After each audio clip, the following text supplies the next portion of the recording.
The scream cut through the desert silence like a knife, and Wade Emerson pulled his horse to such a sudden halt that dust exploded around them both in a choking cloud that took several seconds to settle back onto the parched earth. It was July 1885, and the Mojave Desert showed no mercy to anything living. The sun hung overhead like a furnace door left open, and Wade had been riding for 3 days straight from Skidoo, California, carrying supplies to a mining camp another day's ride north. He was 26 years old, weathered beyond his years by hard work and harder living, but the sound that reached his ears made his blood run cold in a way the heat never could.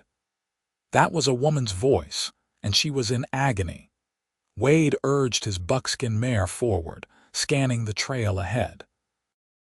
The path wound between rock formations that jutted from the desert floor like broken teeth, and somewhere among those stones, someone needed help desperately. Another scream confirmed his direction, and he kicked his horse into a gallop despite the dangerous terrain and the bags of supplies strapped behind his saddle. He found her collapsed beside a creosote bush, the only shade for miles, though it barely offered enough shadow to cover her swollen body. She was young, perhaps 23 or 24, with dark auburn hair plastered to her face with sweat.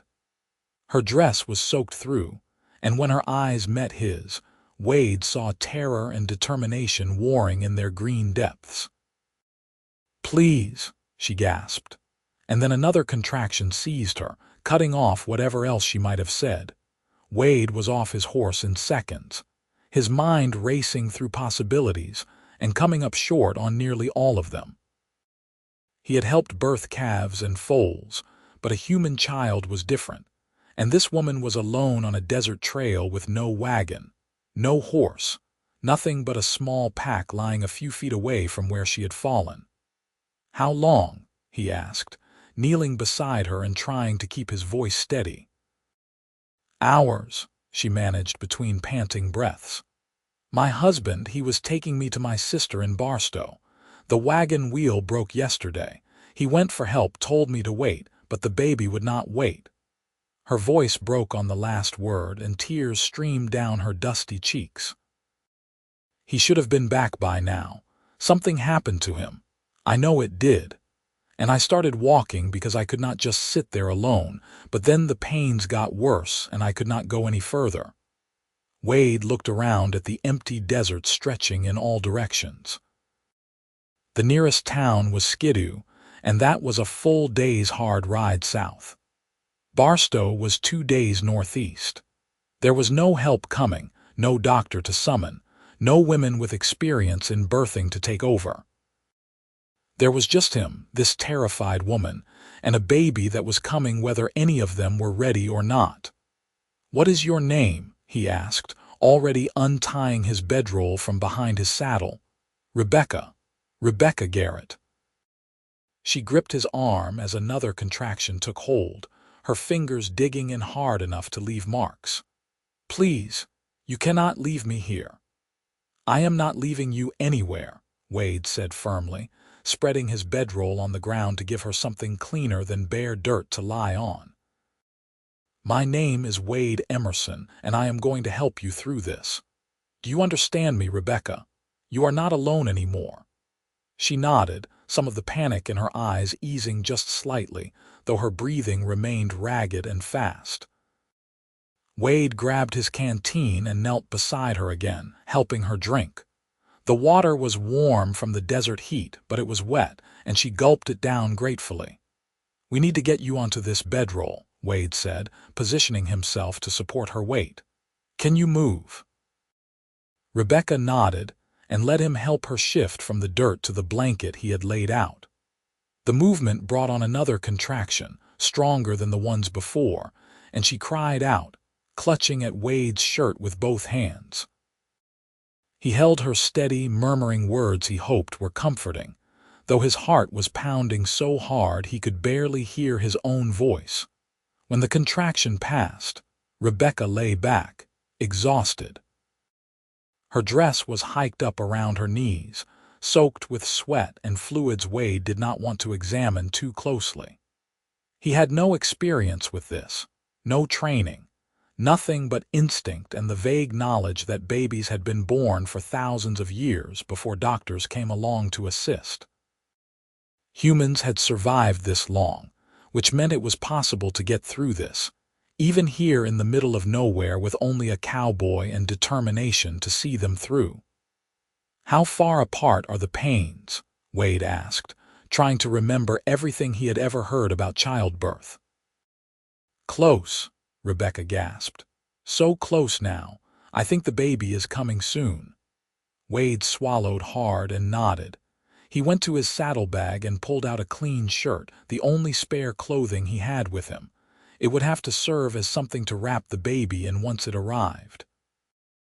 He also had a knife, which he cleaned carefully with whiskey from his flask, remembering that someone had once told him cleanliness mattered when bringing new life into the world. The next contraction hit before he was fully prepared, and Rebecca's scream echoed off the rock formations around them. Wade moved to her side and she grabbed his hand, squeezing so hard he thought his bones might crack. He let her hold on, anchoring her to something solid while her body did the work it was designed to do. "You are doing fine," Wade said, his voice rough with emotion he had not expected to feel. "You are strong, Rebecca, stronger than you know."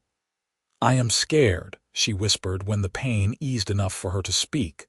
"I do not want to die out here. I do not want my baby to die." "You are not going to die," Wade said with more confidence than he felt. "Neither is your baby. I promise you that." He did not know if he could keep that promise, but he said it anyway because she needed to hear it, and he needed to believe it. The alternative was unthinkable.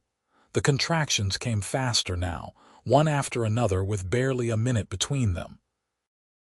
Rebecca was crying and pushing, her face red with effort, her body straining with the impossible task of bringing another human being into the world. Wade positioned himself where he could see, though the sight made his stomach churn with anxiety and something close to awe.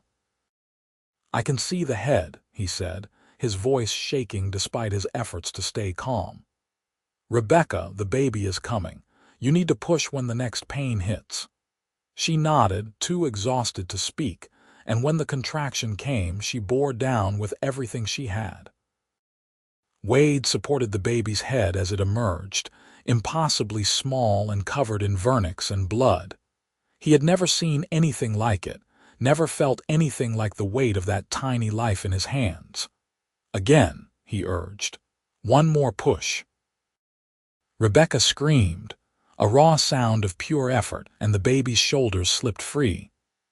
Wade caught the infant as it came into the world, a slippery, warm weight that felt both fragile and miraculous. The baby let out a cry, thin and reedy but strong, and Wade felt tears sting his eyes as he carefully wiped the child's face and mouth with a clean corner of his shirt. "A boy," he said, his voice thick. "You have a son, Rebecca." She was crying too, reaching for the baby with shaking hands.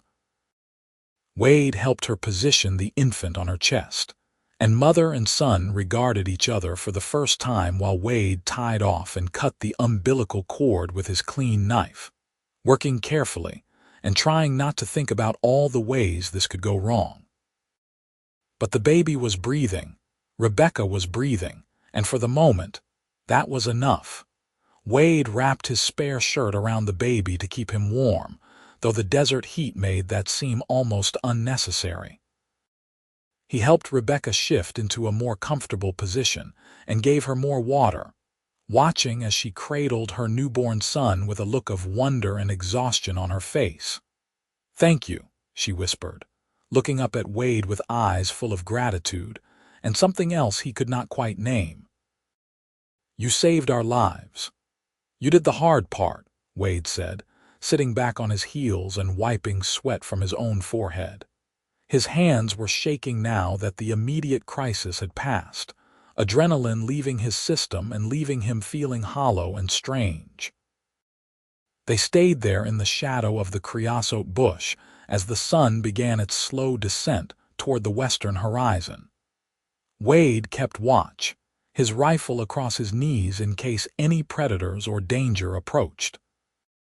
Rebecca dozed fitfully, the baby sleeping on her chest, and Wade found himself watching them both with an odd tightness in his chest that he did not quite understand. He had been alone for so long. After his parents died of fever when he was 18, he had drifted from town to town, taking work where he could find it and never staying long enough to form attachments.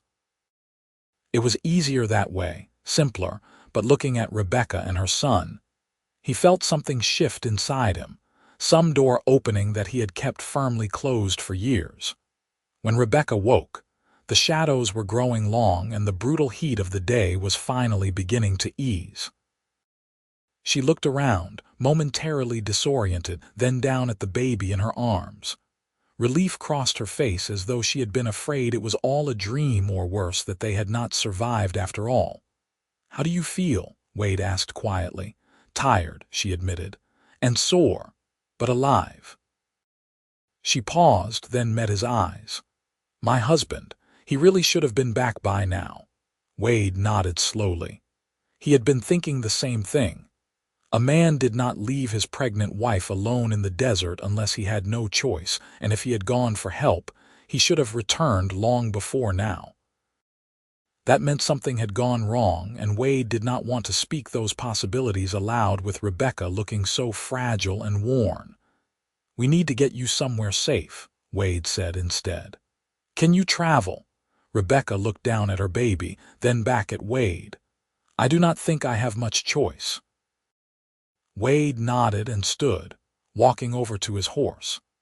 The buckskin mare was well trained and patient, standing where he had left her despite the hours that had passed. He unloaded some of his supplies, redistributing the weight to make room for Rebecca and the baby. It would mean abandoning some goods he was being paid to deliver, but that seemed insignificant compared to the lives at stake here. He fashioned a makeshift sling from his bedroll, creating a carrier that Rebecca could wear to hold the baby against her chest while keeping her hands free. Getting her onto the horse was another challenge. She was weak from the birth, her legs shaky and uncertain, but Wade supported her weight and lifted her as gently as he could into the saddle. "Hold onto the horn," he instructed, adjusting the stirrups so her feet could rest comfortably. "I am going to lead the horse. We will take it slow." Rebecca nodded, one arm wrapped around the baby in his sling, the other gripping the saddle horn. Wade took the reins and began walking south, back toward Skidoo. It would take them 2 days at this pace, maybe more, but it was the closest town, and Rebecca needed proper care, food, rest, and safety. They walked through the evening and into the night, Wade guiding them by the stars and the pale light of a waning moon. Rebecca dozed in the saddle, the gentle swaying motion seeming to keep the baby calm and quiet. Wade kept moving, his legs aching and his eyes burning with exhaustion, but he did not stop. Every mile put between them, and that empty stretch of desert trail felt like a small victory. When dawn broke pink and gold over the desert, Wade finally called a halt. Rebecca needed to rest properly, and the baby needed to nurse. Wade helped her down from the horse and spread out his remaining blanket for her to sit on. He built a small fire and made coffee from the supplies he still carried, strong and bitter but hot, and Rebecca accepted the cup gratefully. "Tell me about your husband," Wade said, not because he particularly wanted to know, but because Rebecca looked like she needed to talk, needed to put words to the fear that had been growing in her eyes with every passing hour. "His name was Thomas," Rebecca said quietly, staring into her coffee cup. "We met in Sacramento 2 years ago. He was a good man, steady and kind. When I found out I was expecting, he wanted to take me somewhere safer than the mining camps where we had been living. My sister married a rancher near Barstow, and Thomas thought I could stay with her until the baby came." She paused, her voice catching. "We were so close. Just one more day, maybe two, and then the wagon wheel broke and everything fell apart." Wade heard the past tense in her description of Thomas, and knew she had already accepted what she could not bring herself to say directly. If Thomas had been coming back, he would have found them by now. Something had happened to him out there in the desert, something that had left his wife and unborn child stranded and alone. "I am sorry," Wade said, and he meant it. Rebecca nodded, tears sliding down her cheeks. She looked down at the baby sleeping in her arms, and her expression shifted from grief to fierce determination. "I have to keep going. For him. Whatever happened to Thomas, I cannot change it, but I can make sure his son survives." Wade felt that same shifting sensation in his chest again, that door opening wider. Rebecca was strong in a way that had nothing to do with physical strength, and everything to do with the core of who she was. She had given birth alone in the desert, had faced the possibility of death with courage, and now she was prepared to keep moving forward despite her loss and pain. "What will you name him?" Wade asked, nodding toward the baby. Rebecca was quiet for a moment, considering. "James," she said finally. "After Thomas's father.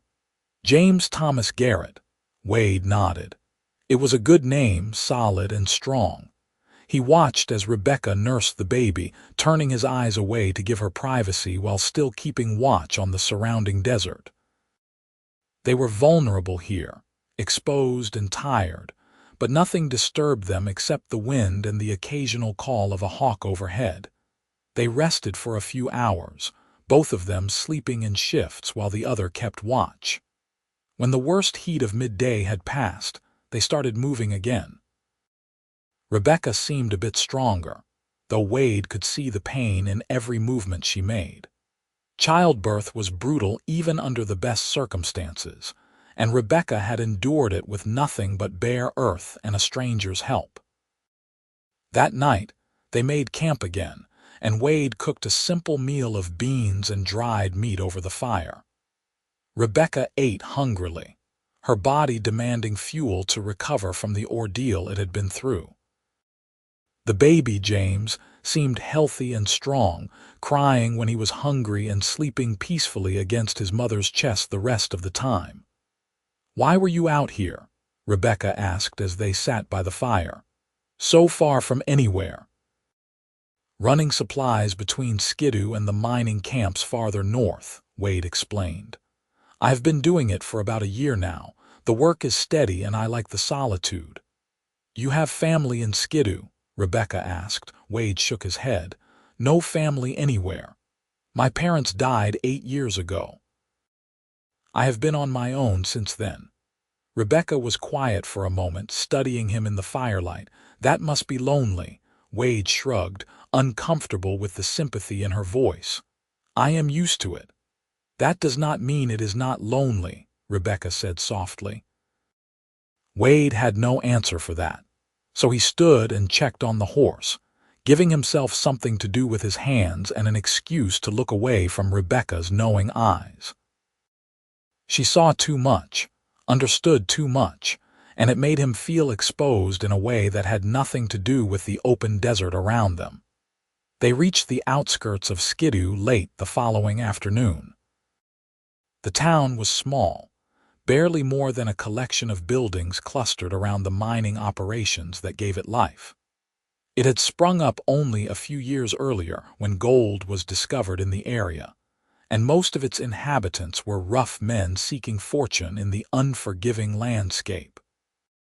But it had a doctor, a general store, and a boarding house run by a woman named Martha Chen, who had a reputation for taking in strays and asking few questions. Wade led them straight to Martha's place, a sturdy adobe building at the edge of town. Martha herself answered his knock, a short, solid woman in her 50s with gray streaked black hair and sharp eyes that took in the situation at a glance. Wade Emerson, she said, her accent carrying traces of her Cantonese heritage mixed with years of English. You bring me interesting things this time. This is Rebecca Garrett, Wade said. She needs a place to rest and recover. She gave birth 2 days ago on the desert trail. I found her alone. Martha's expression shifted from curious to concerned in an instant.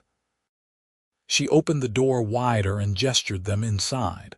Bring her in, quickly now. You did what for her? She directed the last question at Wade as he helped Rebecca down from the horse. I caught the baby, Wade said simply. Martha's eyebrows rose, but she asked no more questions, just led them to a room at the back of the boarding house. It was small but clean, with a real bed, clean sheets, and a window that let in light and air. Wade helped Rebecca sit on the edge of the bed, and Martha immediately began fussing over her, checking her temperature and examining the baby with practiced efficiency. You did good work, Martha said to Wade after a few minutes. Mama and baby both healthy, considering. But she needs rest, proper food, and time to heal. She turned to Rebecca. You stay here as long as you need, no charge for the first week. After that we talk. I can pay, Rebecca said quickly. I have some money in my pack. Martha waved a hand dismissively. We worry about that later. Now you rest. Wade started to back toward the door, feeling suddenly like an intruder in this space that had become female territory. But Rebecca called his name, stopping him. Will you come back? She asked, and there was something vulnerable in her voice that made his chest ache. To check on us. Yes, Wade said without thinking, without questioning why the answer came so easily. I will come back. He left them there and went to stable his horse, then walked to the small room he rented above the general store. It was sparse, containing only a bed, a chair, and a trunk for his belongings, but it was all he needed. He had never minded the simplicity of his life before, but now it seemed almost painfully empty. Wade washed and changed his clothes, then went to the saloon for a drink and a hot meal. The whiskey burned going down, but it did not wash away the memory of Rebecca's hand gripping his, or the weight of the baby sliding into his hands, or the sound of that first cry cutting through the desert air. He went back to Martha's boarding house the next morning, telling himself he was just checking on them the way he would check on an injured animal or a sick friend. But when Rebecca smiled at him from where she sat propped up in bed, the baby sleeping in a basket beside her, Wade felt something inside him crack open even further. How are you feeling? He asked, standing awkwardly in the doorway. Better, Rebecca said. Martha brought me food and helped me get cleaned up. It feels like heaven to sleep in a real bed again. Her smile faded slightly. Have you heard anything? About wagons found on the trail or anyone looking for a missing man? Wade shook his head. He had asked around the night before, discreetly, but no one had heard anything about a broken-down wagon or a man seeking help. The desert kept its secrets, and whatever had happened to Thomas Garrett remained unknown. I am sorry, Wade said again. Rebecca nodded, her eyes distant. I think I knew, even before you said it. I felt it somehow that he was gone. Is that strange? No, Wade said. I do not think that is strange. He visited every day for the next week, bringing small gifts when he could manage it. A rattle he had carved from a piece of wood for the baby. Fresh fruit from the general store for Rebecca. Each visit lasted a little longer than the one before, their conversations becoming easier and deeper as the days passed. Rebecca told him about her childhood in Missouri, about following her parents west after her father heard tales of opportunity and wealth in California. She spoke of meeting Thomas and the quiet life they had built together, modest but happy. Wade found himself sharing stories in return, things he had not spoken about in years. His parents and the farm they had owned, the fever that took them both within a week of each other. The years of drifting that followed, never settling, never letting anyone get close enough to matter. Why not? Rebecca asked one afternoon as she nursed James, a blanket draped discreetly over her shoulder. Why keep everyone at a distance? Wade was quiet for a long moment, staring out the window at the dusty street beyond. Because everyone leaves eventually, he said finally, one way or another. It seemed easier not to give them the chance. That is not living, Rebecca said softly. That is just surviving. They are not the same thing. Wade had no answer for that because he suspected she was right. He had been surviving for 8 years, moving from place to place like a ghost, never touching anything deeply enough to leave a mark or have a mark left on him. It had seemed safe, but sitting here in this small room with Rebecca and baby James, he wondered what he had really been protecting himself from and whether it had been worth the cost. Martha came in then with a tray of food, breaking the moment, and Wade stood to leave. But as he reached the door, Rebecca called his name again. "Thank you," she said, her green eyes serious, "for everything, for finding me, for helping me, for coming back. I do not know what I would have done without you." "You would have managed," Wade said. "You are stronger than you think." But as he left, he knew his words were only partially true. Rebecca was strong, yes, but everyone needed help sometimes, needed someone to reach out a hand in the darkness and pull them toward safety. He had done that for her, and somehow, in the process, she had done the same for him, though he was only beginning to understand how. The days turned into weeks, and Wade found his life developing a new rhythm. He still ran supplies when he could, but he found reasons to stay in Skidoo more often, to check on Rebecca and James, to help Martha with repairs around the boarding house, to simply be present in a way he had not been present anywhere in a very long time. Rebecca grew stronger, the color returning to her cheeks, her movements becoming more confident. James thrived, growing plump and healthy on his mother's milk, his eyes beginning to track movement and his tiny fists waving at anything that came near. Wade found himself fascinated by the baby's development, amazed at how quickly he changed from day to day. One evening, Martha cornered Wade in the hallway outside Rebecca's room. "You know people are talking," she said bluntly. "About what?" Wade asked, though he had a fair idea. "About you and Rebecca. About how much time you spend here. About what happens when she is recovered enough to leave." Wade felt his jaw tighten. "We are just friends." Martha gave him a look that suggested she had heard that particular lie before and was not impressed. "She is a widow with a new baby and no prospects. You are a single man with no ties and apparently plenty of interest. I am not judging, Wade, but I am saying you better be sure what you are doing. That woman has been through enough. She does not need more heartache." Wade wanted to protest that he was not planning to cause Rebecca any heartache, but Martha had already walked away, leaving him standing in the hall with his thoughts in turmoil. He did not know what he was doing, if he was honest with himself. He only knew that he could not seem to stay away, that every day away from Rebecca and James felt wrong somehow, incomplete. He went to see them anyway, as he had planned, and found Rebecca sitting in the rocking chair by the window, James asleep in her arms. She looked up when he entered, and her smile made something warm bloom in his chest. "I was hoping you would come tonight," she said. "I wanted to talk to you about something." Wade sat in the chair across from her, suddenly nervous. "What about?"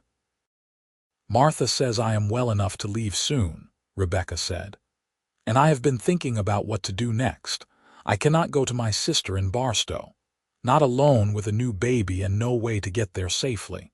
And I cannot stay here indefinitely, taking up Martha's charity." "You could stay," Wade found himself saying before he thought better of it.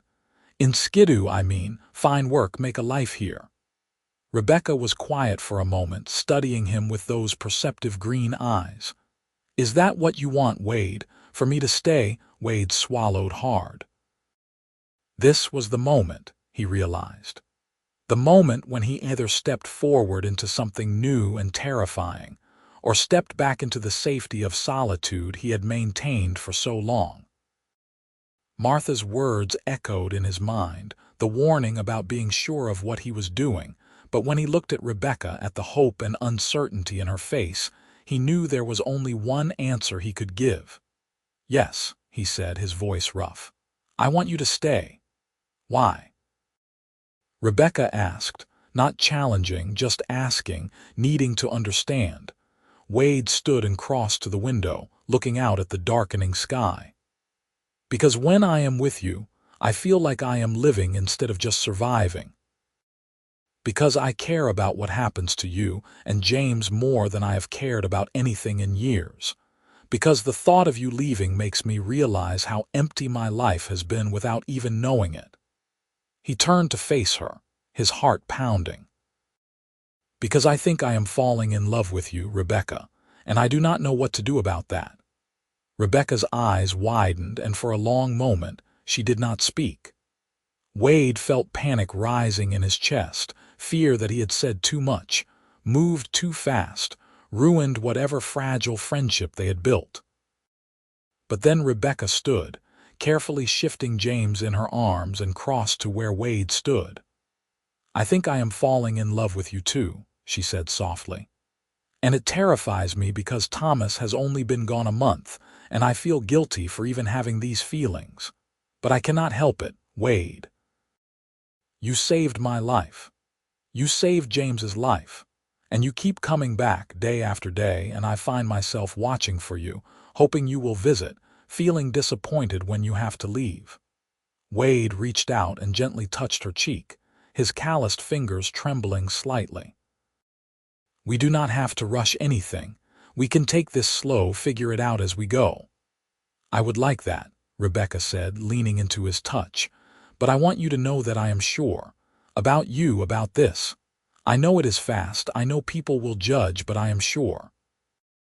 Wade felt something tight in his chest finally loosen, some knot he had been carrying for years unwinding at last. He leaned down and kissed her forehead, gentle and chaste, a promise of more to come when the time was right. "Stay in Skidoo," he said. "Let me help you get settled, find you a place to live, help with James. Let me court you properly the way you deserve." Rebecca smiled, tears shining in her eyes. "Yes," she whispered. "Yes to all of that." They stood there together as the stars began to appear outside the window, James sleeping peacefully between them, and Wade felt like he was finally home after 8 years of wandering. The next few months passed in a blur of activity and change. Martha had a small cottage behind her boarding house that she had been using for storage, and Wade spent several weeks fixing it up, making it livable for Rebecca and James. He repaired the roof, replaced broken windows, built furniture, and painted the walls. Rebecca helped when she could, and together they transformed the neglected building into a cozy home. Wade was careful to court Rebecca properly, mindful of her recent loss and her reputation in the small town. He brought her flowers he found growing wild in the desert, took her on walks through Skidoo when James was content to sleep in the sling she wore, and sat with her in the evenings talking about everything and nothing. They shared their hopes and fears, their past disappointments and future dreams, slowly building a foundation of trust and understanding. The people of Skidoo watched with interest but less judgment than Wade had feared. Martha spread the word of how Wade had found Rebecca and delivered her baby on the desert trail, and the story took on an almost mythic quality in the retelling. People saw them as survivors who had found each other in the harshest circumstances, and most were willing to give them the benefit of the doubt. James grew and thrived, his personality beginning to emerge. He was a cheerful baby, quick to smile and slow to fuss, and Wade found himself completely enchanted. He had never thought much about children before, had assumed that part of life was not meant for him. But holding James and watching him discover the world filled Wade with a joy he had not known was possible. One evening in early October, as the desert heat finally began to ease into something more bearable, Wade and Rebecca sat on the porch of her cottage watching the sunset paint the sky in shades of orange and purple. James was asleep inside, and for once they had a moment of peace and privacy. "I have been thinking," Wade said, his voice quiet and nervous in a way that was unusual for him. "About what?" Rebecca asked, though something in her expression suggested she already knew. "About the future. About what I want my life to look like." Wade took her hand, his thumb stroking across her knuckles. "I know we said we would take things slow, and I do not want to rush you into anything you are not ready for, but Rebecca, I cannot imagine my life without you and James anymore. These past months have been the happiest of my entire life." Rebecca's eyes were shining as she looked at him. "They have been happy for me too, Wade. Complicated and difficult sometimes, because I still grieve Thomas and probably always will in some way, but happy. You have given me hope when I thought everything was lost." Wade took a deep breath and pulled a small box from his pocket. He had spent a week's wages on what was inside, but it felt worth it, necessary. "Rebecca Garrett, would you do me the honor of becoming my wife? I want to build a life with you, raise James as my son if you will let me, maybe have more children if that is something you want. I want to wake up next to you every morning and fall asleep beside you every night for the rest of my life." Rebecca was crying now, but she was smiling too, her whole face radiant. "Yes," she said without hesitation. "Yes, Wade, I will marry you." Wade opened the box to reveal a simple gold band set with a small turquoise stone, local and modest but beautiful in its own way. He slipped it onto Rebecca's finger, and she threw her arms around his neck, kissing him with a passion that made his head spin and his heart race. They were married a month later in a simple ceremony at the small church that served Skidoo and the surrounding mining camps. Martha stood as witness, along with a few friends they had made in town.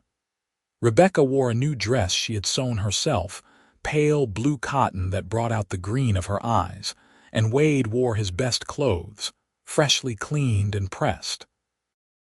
James, now 5 months old, was held by Martha during the ceremony. But he seemed to know something important was happening, his wide eyes taking in everything with solemn attention. When the preacher pronounced them husband and wife, Wade kissed Rebecca with all the love and promise he could convey, and the small gathering applauded. It was nothing fancy, no grand celebration, but it was perfect in its simplicity and sincerity. They moved into the cottage together that night, now officially a family. Wade had never lived with anyone since his parents died, and the adjustment was both easier and harder than he expected.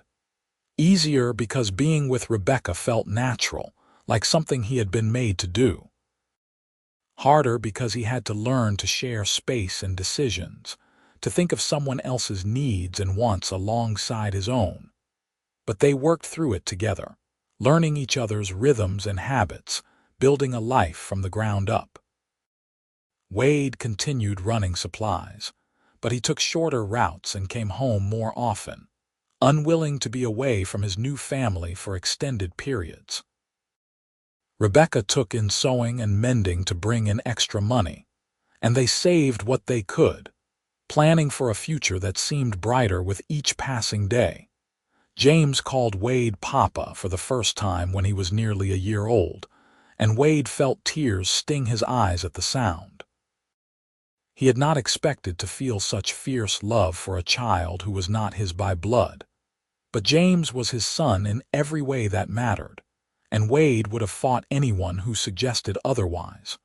One night in early 1886, as they lay in bed together, Rebecca turned to Wade with a nervous expression. I need to tell you something. Wade's heart jumped, his mind racing through possibilities. What is it? Is something wrong? No, nothing is wrong, Rebecca said quickly. At least I do not think so. Wade, I am pregnant. Wade stared at her for a moment, the words taking time to fully register.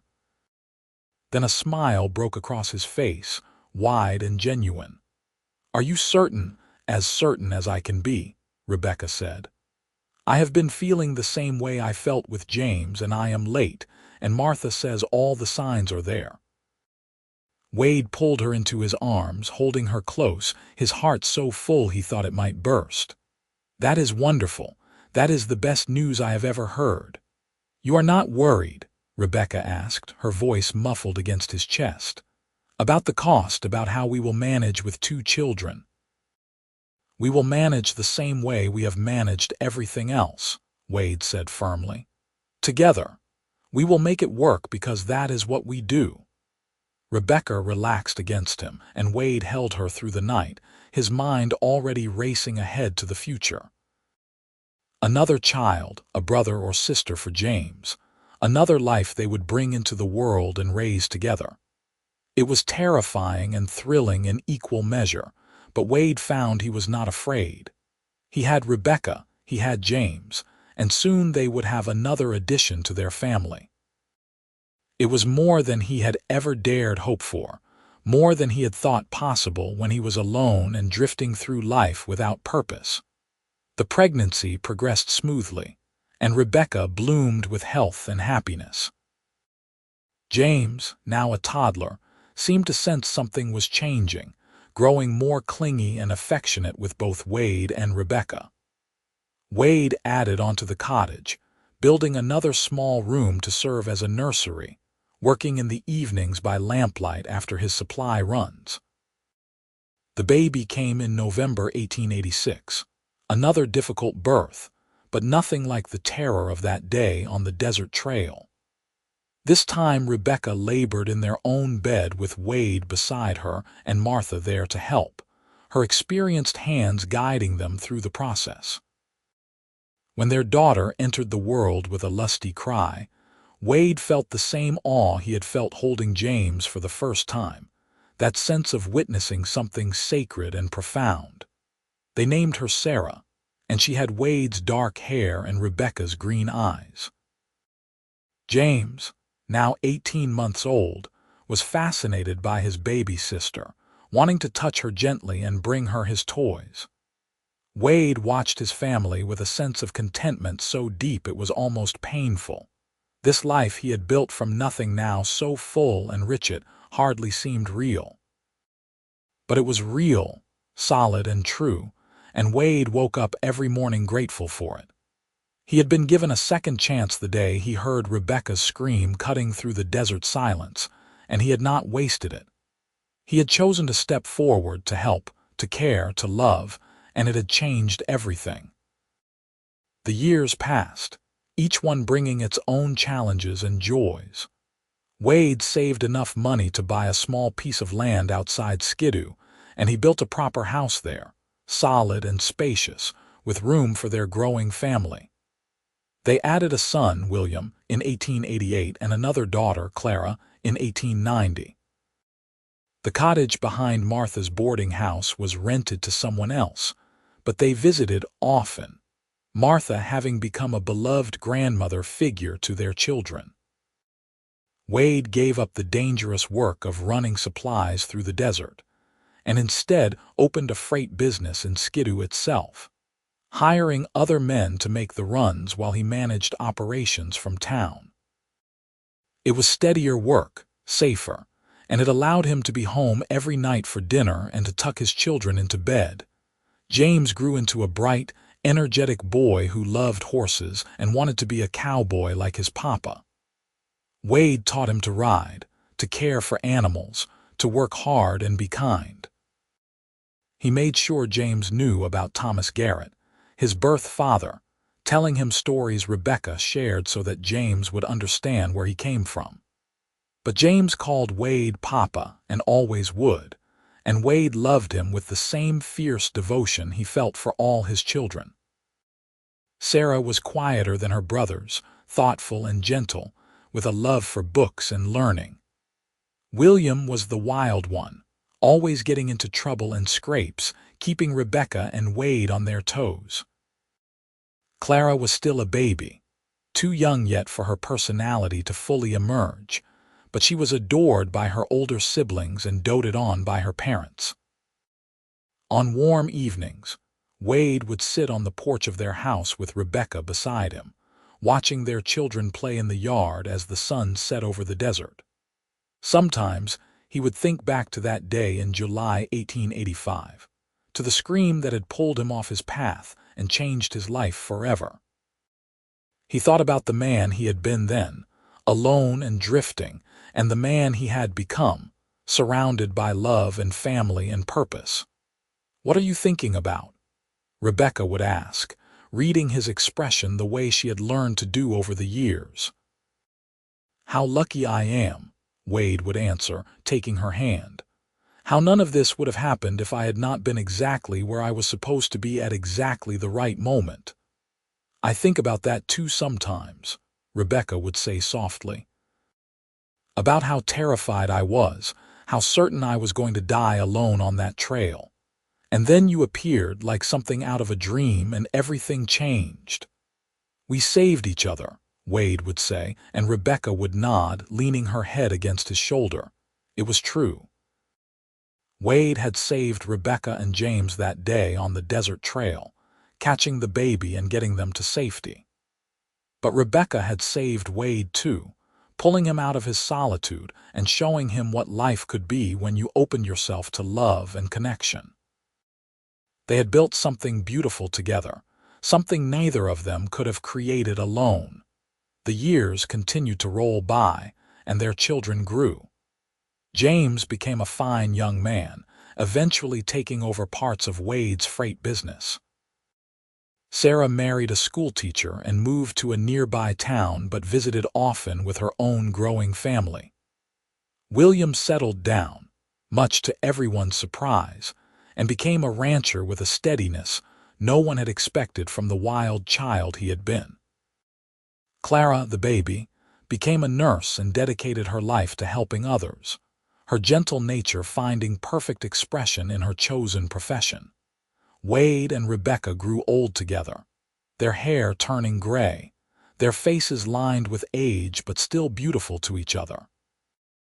They sat on that same porch, now in a house that had seen decades of life and love, and watched their grandchildren play in the yard where their own children had played before. "You have any regrets?" Rebecca asked one evening, her hand still fitting perfectly in Wade's after all these years. Wade thought about it, really considered the question. Had there been hardships? Yes, times of struggle and worry and fear, absolutely, but regrets? No, he said finally. Not a single one. Everything I have, everything we built together, it all started that day I found you. That was the best moment of my entire life, even though neither of us knew it at the time. Rebecca smiled, the same smile that had captivated Wade from the beginning. Mine too. You gave me hope when I had none left. You gave James a father and me a partner, and together we created this beautiful life. I would not change a single moment. They sat together as the stars emerged overhead, the desert night cool and clear around them. Inside the house, they could hear the sounds of their family, grown children and their families gathering for dinner as they did every Sunday. The laughter and conversation, the clatter of dishes and running feet of grandchildren, the warm glow of lamplight spilling through the windows. Wade Emerson had spent years believing he was meant to be alone, that connection and family were not part of his destiny. But on a July day in 1885, a woman's scream had shattered that belief and opened a door to a future he never could have imagined. He had caught a baby on a desert trail, and in doing so, he had caught his entire future, held it in his trembling hands and refused to let go. Rebecca Garrett had been certain she would die alone, that her baby would never take his first breath, that her story would end in tragedy and loss. But a cowboy had appeared when she needed him most, had helped her through the impossible, and then had stayed. Not just for a day or a week, but for a lifetime, building something permanent and precious from what could have been just a brief encounter. They had found each other in the worst circumstances imaginable, had fallen in love slowly and carefully, and had created a family that would span generations. Their love story had begun with terror and pain, but it had transformed into something beautiful and enduring, a testament to the power of choosing to care, to help, to stay. As the night deepened and the family gathered inside for dinner, Wade and Rebecca finally stood, their hands still linked as they had been for over 3 decades. They walked inside together, into the warmth and light and love they had created, and Wade sent up a silent prayer of gratitude for the day his path had crossed Rebecca's on that lonely desert trail. Their story could have ended so differently, but it had not. Instead, it had become a story of survival and courage, of unexpected love and chosen family, of 2 people who found each other when they needed it most and built something extraordinary from that chance encounter. It was a story they would tell their grandchildren, and their grandchildren would tell their own children, a legacy of love that began with a scream in the desert and a cowboy who chose to answer. The desert had been unforgiving that day in 1885, brutal and harsh and seemingly designed to destroy anything fragile or vulnerable. But it had also been the setting for a miracle, the place where 2 lost souls found each other and discovered that together they could survive anything. The same sun that beat down mercilessly on the rocks and sand had also witnessed the birth of a new life and the beginning of a love story that would last forever. Years later, when Wade was an old man in his 70s, he would ride out to that spot on the trail sometimes, the place where he had found Rebecca. It was marked only in his memory, indistinguishable from the miles of desert surrounding it, but he always knew exactly where it was. He would stand there, his old buckskin mare long since replaced by younger horses, but his love of solitude in the desert unchanged, and he would remember. He would remember the sound of her scream, the terror in her eyes, the weight of James in his hands as he entered the world.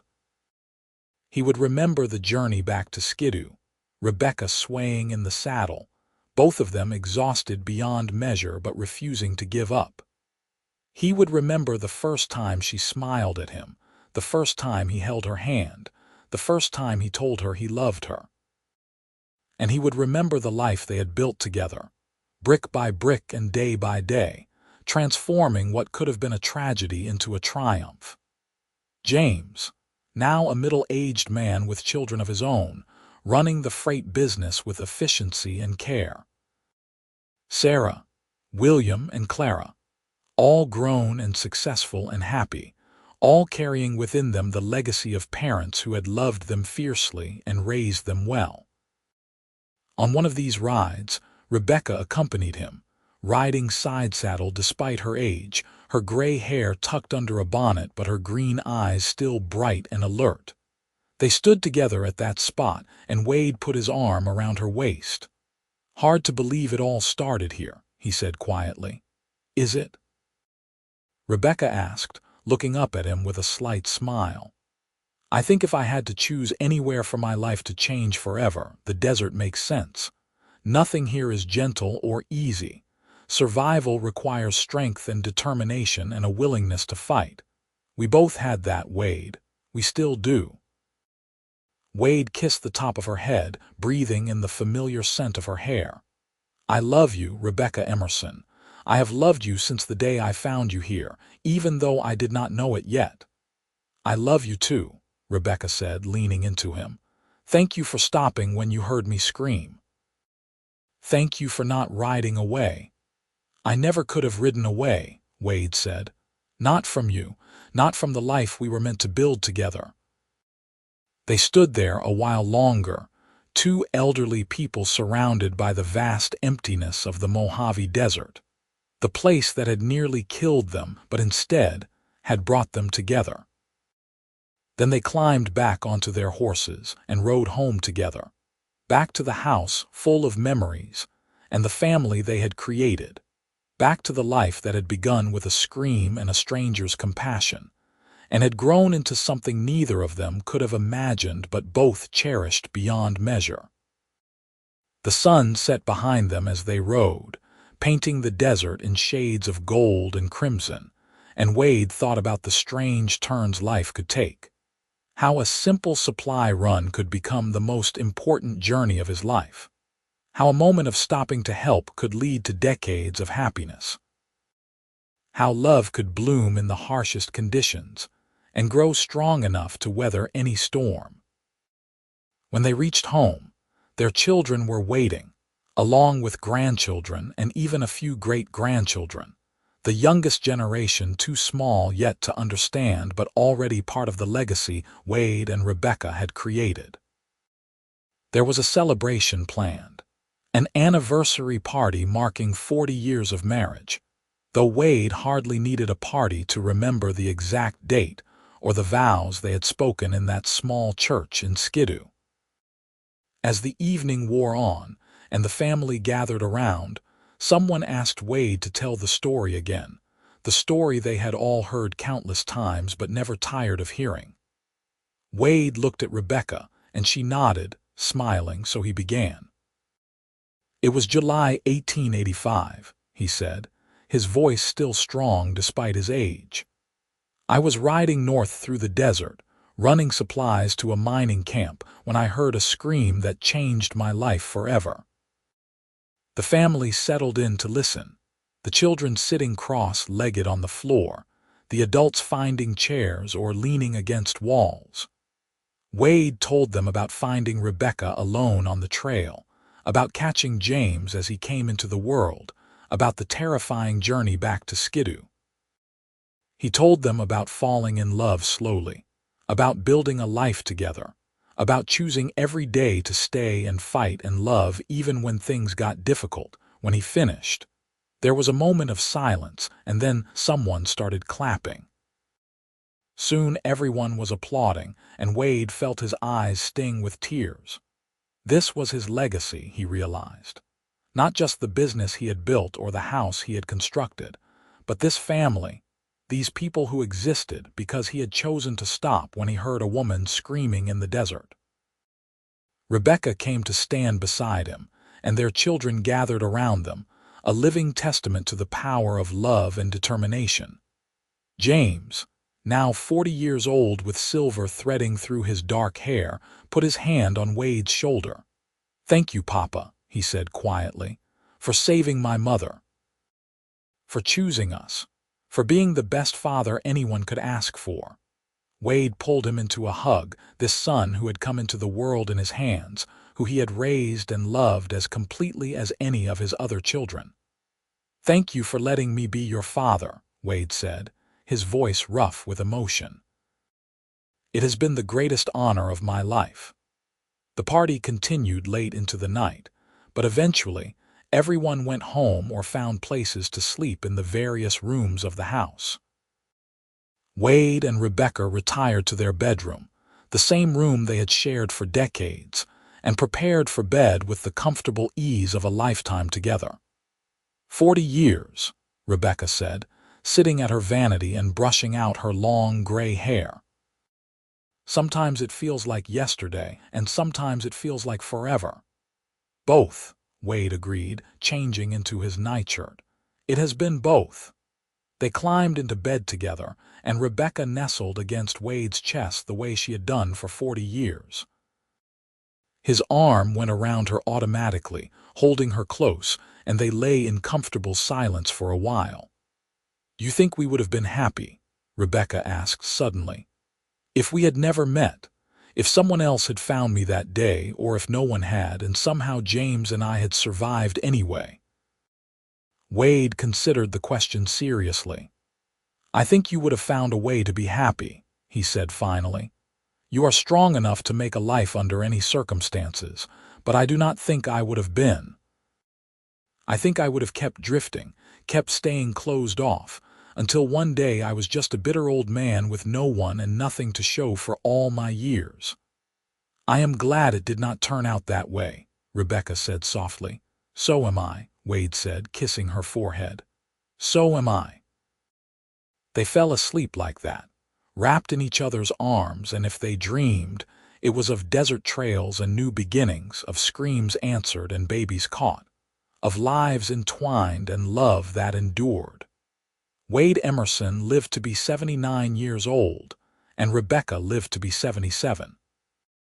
They were buried side by side in the Skidoo Cemetery under a shared headstone that reads simply, "Together forever." Their children, grandchildren, and great-grandchildren gathered for the funerals, mourning the loss but also celebrating the incredible lives that had been lived.